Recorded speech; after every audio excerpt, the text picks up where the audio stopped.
Hey, YouTubers, a quick update of what I'm doing here on my maintenance away section of the layout, which is an extension to a prior extension, actually. So we've got the maintenance away facility here, which my buddy in the UK, Roy Sharp, made this for me. And that was my original maintenance away building. You can see I have a faded Conrail logo on the wall because this was ex-Conrail property. And some fencing. It's lighted interior. He did some great detailing actually inside. It's difficult to see, but it's got all kinds of stuff. The first aid kit on the wall. So then I made these lights out of brass and LED. That's on. I put my fencing. I like to have fencing on everything, basically. This is another light that I made years ago. And this other little outbuilding Roy made as part of the whole scene. So it's kind of an abandoned building. They use just to store things. So there's quite a bit going on here. And then we've got, well, things, people need to be stood up and all. I'm still kind of working on it. And I've got a high railer vehicle. Just parking the ambulance here for now. Just ties and random things, a porta potty. I've got some scratch built lights there, floodlights, and pavement's kind of cracked up and crumbly. Comes off this main road here. So I had the layout ending here, and then I moved into this new house, and I'm fortunate to have a whole room instead of a garage. So that allowed me to extend this end all the way out to this wall here, and that gave me a decent amount of room. Any room's good in a switching layout. So what I did is I continued the main line, and I redid the scene that I had when I was out in the garage, which is really a sort of a forced perspective to make it look like the track to the main continues. And I'll darken up that ballast a bit to match when I ballast this. And then I have some trees, and that kind of transitions into a road scene and so on. So what I'm going to do is for structures, because now this maintenance away siding, which used to only be this long, which was good. It was enough for a couple of cars, and a little wooden crossway here, which it was really meant for vehicles like this to kind of maneuver themselves onto the track. So I'll leave that there. I extended this, and I'll keep Roy's building. And then the property is going to continue here, and is actually going to be across the way here. What you see is a building that I'm going to cut back, because you'll see in the backdrop there's actually a road that comes in here. So I'll probably have the building go to right about here. It's a nice transition to between the road and the trees. And then it'll be a long steel building, a modern steel building. I'll probably have a door here, and then like a garage door here. And then in this gravelly parking lot, we'll have some vehicles and some people, a couple of trucks. And then, which you'll see sometimes in prototype, I mean, railroads use whatever space they have. So if they had space on that side for facility for some of their equipment, there's the main line, there's the siding for maintenance away. I'm going to put a private rail crossing, which will be a gravel crossing with wood ties in the middle. And it'll come over here, and then we'll have more equipment and piles of gear, and maybe some racks with rails and whatnot. And then there'll be a little fence.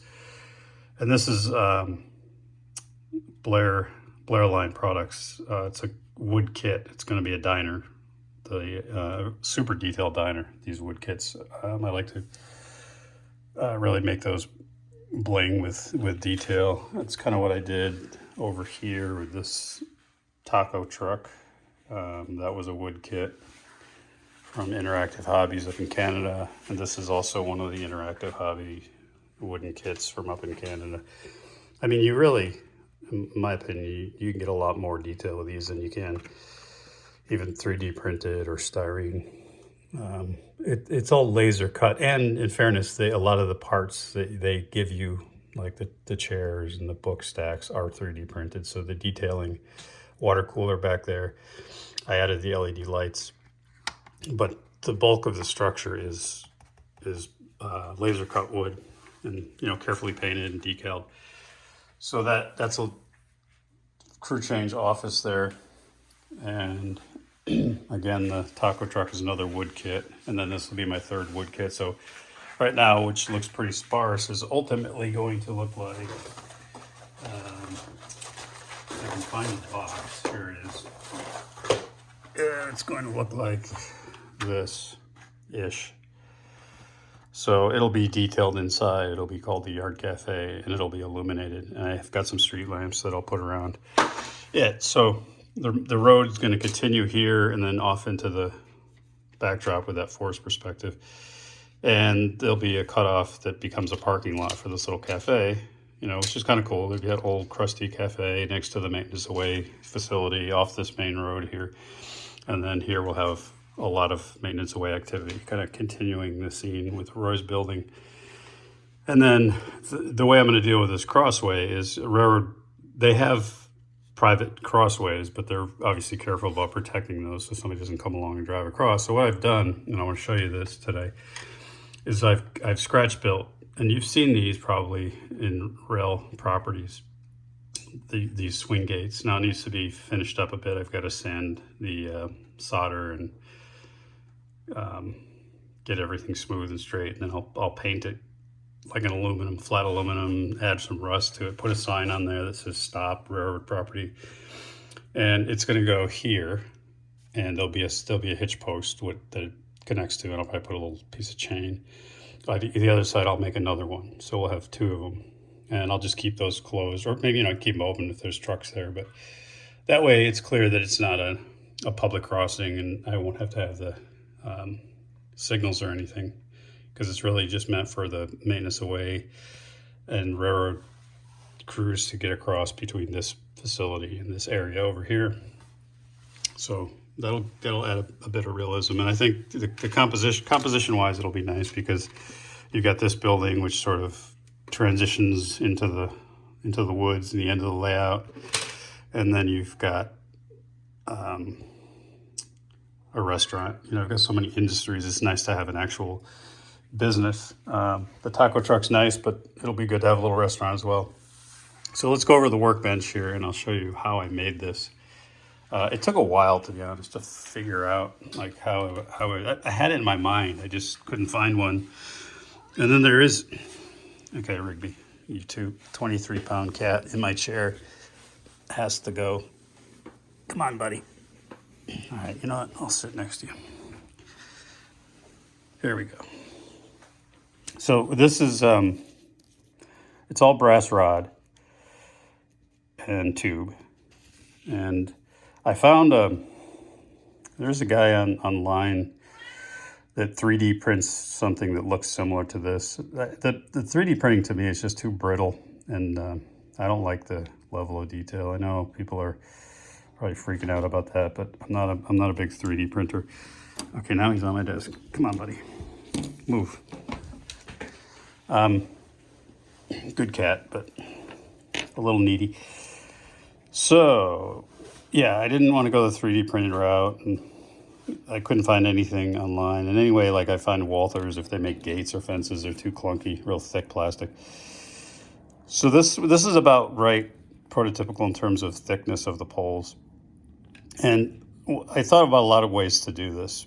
The simplest way actually is to, I have solid brass tube, brass rod that makes up this gate.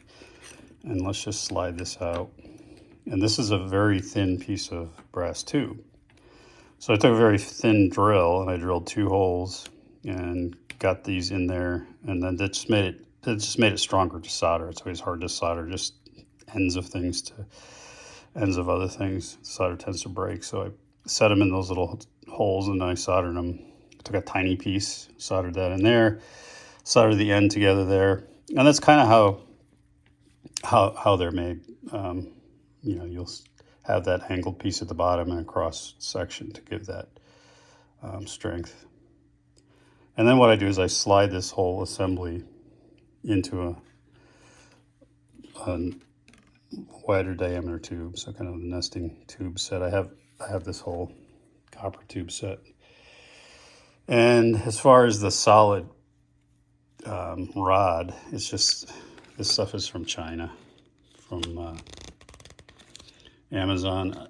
Honestly, I don't recommend it for a lot of things because it's really soft and it's difficult to solder. You got to really sand it, clean it. It's probably, knowing quality which you get from China, it's probably 10% copper or brass, the rest garbage. But in this case, it works because it's the structure itself creates rigidity with all these different pieces soldered together. So you can see that it's got to be sanded and filed to make it nice and smooth before I paint it. But the general structure is there. So now this pivots inside of this tube here. So you can open the gate, you can close the gate. I like to have functioning gates. Gives you a little bit of interactivity. And so then this, I'll just stick down into the surface of the layout, which is homoso. And it doesn't have to be up very high. I mean, you probably want that top bar just a little bit above the bumper on a truck. So let's say, if we got a maintenance away truck here, maybe, I don't know, maybe about yay high. That's my scale judgment is taking a look and saying it's about yay high and it feels good to me. So yeah, then you could open that to let the truck in, close it.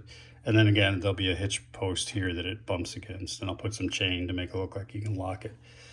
And it'll be painted, it'll be rusted. Be one here, then I'll have the gravel road with some wood here, wood here, and then another gate on that side. And that solves that problem in terms of bringing this whole scene together in a way that makes sense and that is prototypical.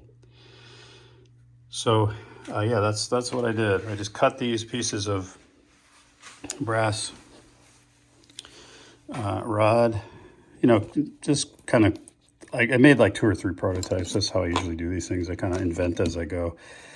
So I don't have like a blueprint for you, unfortunately. It's in my brain. But, you can just judge, look at pictures online and you can judge size based on your layout, figures and vehicles. And the hardest part was just holding these in place and soldering them and getting that tiny piece cut right to fit in there and solder that.